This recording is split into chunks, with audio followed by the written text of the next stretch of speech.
আম খাওয়ানোর প্রলোভনে বুদ্ধি প্রতিবন্ধী তরুণীকে ধর্ষণের অভিযোগে যুবক গ্রেফতার।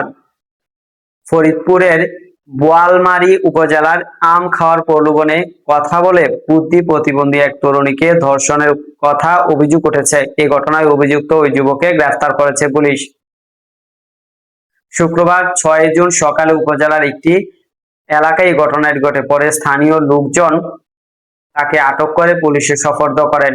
পুলিশ ও স্থানীয় সূত্রে জানা যায় যে ফয়জুল্লাহ নামের এক ৩ সন্তানের জনক ওই ব্যক্তি তরুণীকে আম খাওয়ানোর প্রলোভন দেখিয়ে নিজের ঘরে নিয়ে যান। সেখানে তাকে ধর্ষণ করা হয়েছে বলে অভিযোগ করেছেন ভুক্তভোগীর স্বজনরা। তরুণীর চিৎকার শুনে পরিবারের সদস্যরা ঘটনাস্থলে গিয়ে তাকে উদ্ধার করে।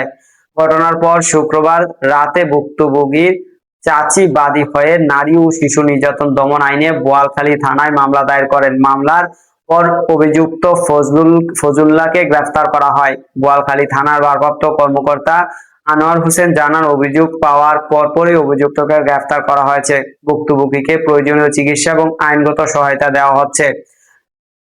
শনিবার তাকে আদালতে পাঠানো হবে। দর্শক, সাবস্ক্রাইব করবেন, লাইক করবেন, শেয়ার করবেন, কমেন্ট করতে ভুলবেন না।